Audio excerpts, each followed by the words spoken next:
আসসালামু আলাইকুম ভিউয়ার্স। আমাদের মধ্যে সবাইকেই জীবনে কিছু না কিছু করতে হয়। যদি আপনি একজন স্টুডেন্ট হন এবং কলেজে পড়েন, তবে আপনাকে অ্যাসাইনমেন্ট করতে হবে।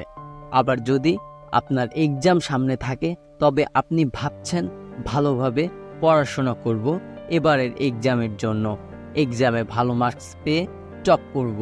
আবার যদি আপনি জব খুঁজতে থাকেন, তাহলে ভাবছেন আমি জবের জন্য ভালোভাবে প্রিপারেশন নিব। কিন্তু আমরা সবাই খুব দ্রুত ডিসাইড তো করে ফেলি এটা করতে হবে, ওটা করতে হবে। আসলে আমরা সেটাই করি না যা আমাদের করা উচিত। ভিতর থেকে একটা ফিলিংস আসে যে আজকে মুড নাই, কাল থেকে ভাববো এই কাজের ব্যাপারে। এখন কি করব? এখন কিছুক্ষণ ফোন নিয়ে ইনস্টাগ্রামে রিল্যাক্স করে নিই, ইউটিউবে কিছুক্ষণ ফানি ভিডিও দেখা যায়।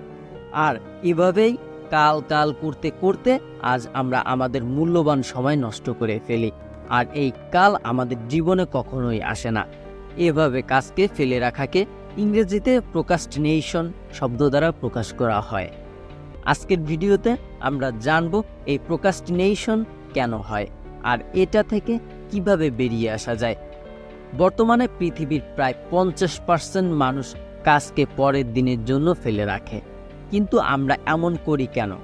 এটা একটু গভীরভাবে বুঝতে হবে। একটু ভাবুন তো, আমরা কোন জিনিসটা নিয়ে বেশি প্রোক্রাস্টিনেশন করি? যখন আমাদেরকে কোনো পরীক্ষায় প্রস্তুতি নিতে হবে, জব ইন্টারভিউয়ের জন্য প্রিপেয়ার হতে হবে, তখন আমরা প্রোক্রাস্টিনেশন করে থাকি। কিন্তু আপনি কি কখনো ইনস্টাগ্রামে স্ক্রলিং করার সময় বা ইউটিউবে ফানি ভিডিও দেখার সময় প্রোক্রাস্টিনেশন করেন?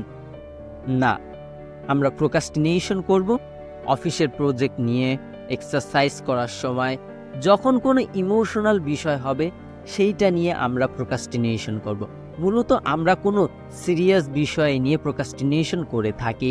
কোনো এমন কাজ যেটা করতে অনেক এফোর্ট দেওয়া লাগে, এইসব কাজকে আমরা এমন কাজ দিয়ে রিপ্লেস করে থাকি যা করা আমাদের ব্রেইনের জন্য অনেক ইজি আর মজার হয়ে থাকে। যেমন সোশ্যাল মিডিয়া ব্রাউজিং করা বা কোনো ড্রামা দেখা।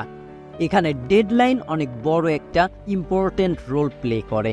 যদি আমাদের কাজের কোনো ডেডলাইন থাকে যে এই সময়ের মধ্যে কাজটি শেষ করতে হবে, তাহলে এই শেষ দিনের আগে পর্যন্ত আমরা প্রোক্রাস্টিনেশন করতে থাকি। ধরুন আপনার একটা প্রেজেন্টেশন রয়েছে, কাল সকালে আপনাকে সাবমিট করতে হবে। আজকে সকাল অবধি আপনি ভাববেন এখন না, আগে একটু ফেসবুক টুইটার দেখে নিই, শুধু 5 মিনিটের জন্য দেখি, তারপরে শুরু করব।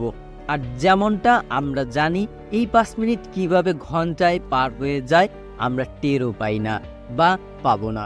কারণ সোশ্যাল মিডিয়ার সাইটগুলো এমনভাবে ডিজাইন করা হয়েছে যে আপনি একটু সময় কাটাতে যাবেন কিন্তু অনেক সময় আপনি পার করে ফেলবেন। এ বিষয়ে ডিটেলসে আমি আপনাদের নেক্সট ভিডিওতে জানাবো। এরপর যখন 1 ঘন্টা পর আপনি প্রেজেন্টেশনের কাজ করতে যাবেন, তখন মনে হবে ক্ষুধা লেগেছে, কিছু খেয়ে নিতে পারলে ভালো হতো, তারপর রিল্যাক্সে কাজ করতে পারতাম। খাওয়া শেষ, আপনার মনে হচ্ছে কাজটা শুরু করার আগে একটু মাইন্ড রিফ্রেশ করা দরকার। মাইন্ড রিফ্রেশ করার জন্য আপনি আবার ইউটিউবে একটু ফানি ভিডিও দেখতে বসে যান, আর এতে আরও 1 ঘন্টা পার হয়ে যাবে। 1 ঘন্টা পর আপনার ক্লান্ত লাগবে, কাজে মন বসবে না। আর এই মন না বসার কারণ হলো ডোপামিন হরমোন। ডোপামিন হরমোন কি আর এর কাজ কি আমাদের পূর্বের ভিডিওতে বলেছি। আমাদের চ্যানেলে ভিজিট করে আপনি ভিডিওগুলো দেখতে পারেন। আর এছাড়া আরও আপডেট ভিডিওগুলো আমরা ভবিষ্যতে পোস্ট করব। তো এই ক্লান্তিতে কাজে মন না বসায় মনে হবে আগে অন্য কাজগুলো সেরে নিই। তখন আপনি চলে যাবেন ডেইলি কাজগুলো সারতে, যেমন গোসল, খাওয়া দাওয়া ইত্যাদি।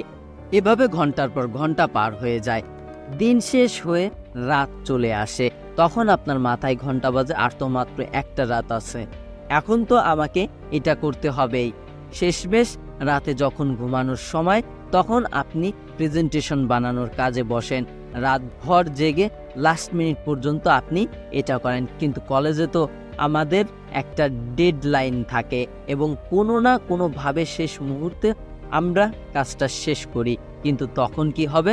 যখন কোনো ডেডলাইন থাকবে না, তখন এই প্রোক্রাস্টিনেশনটা ক্রমাগত চলতে থাকে আর টাইম ওয়েস্ট হতে থাকে। কলেজে প্রোক্রাস্টিনেশন করায় হয়তো আপনার মার্কস ভালো হবে না, ভালো জব পাবেন না, কিন্তু যখন পরবর্তীতে আপনি আপনার সম্পূর্ণ জীবনে প্রোক্রাস্টিনেশন করবেন তখন আপনাকে অনুশোচনা ভুগতে হবে। এবার চলুন জানা যাক কিভাবে এই প্রোক্রাস্টিনেশন অ্যাভয়েড করা যাবে। আমরা সেই কাজ করার সময় বেশি আগ্রহ পাই যাতে সফল হওয়া পসিবিলিটি বেশি থাকে। যেই কাজের ফলাফল যত দ্রুত পাওয়া যায় সেই কাজে আমাদের আগ্রহ তত বেশি থাকে, আবার যে কাজ করতে আমরা রিওয়ার্ডস পাবো সেই কাজ বেশি মন দিয়ে করি। এজন্য আমাদের ব্যক্তি জীবনে যে সব কাজ করব তার ভিতরে ওই জিনিসগুলো খুঁজে বের করতে হবে, তাহলে প্রোক্রাস্টিনেশন হবে না। এছাড়া আমরা সেই কাজও মন দিয়ে করি যেইটা না করলে আমাদের শাস্তি পেতে হবে বা কোনো লস হবে। তো এমন কন্ডিশনের ভিতরে নিজেকে আবদ্ধ করে কাজ করলে প্রোক্রাস্টিনেশন হবে না। এই ছিল আমাদের আজকের ভিডিও। আশা করি ভিডিওটি বুঝতে পেরেছেন। আমাদের ভিডিওটি যদি ভালো লেগে থাকে একটি লাইক করবেন, আর কমেন্ট করে আপনার মূল্যবান বক্তব্যটি জানাবেন, আর শেয়ার করে আপনার ফ্রেন্ডদেরও জানাবেন। আর এমন সব ভিডিও সবার আগে পেতে আমাদের চ্যানেলটি এখনই সাবস্ক্রাইব করে ফেলুন। আর হ্যাঁ, আমি ছিলাম শেখ শাওন এবং আপনি দেখছিলেন Bangla unique world. Thank you for watching this video.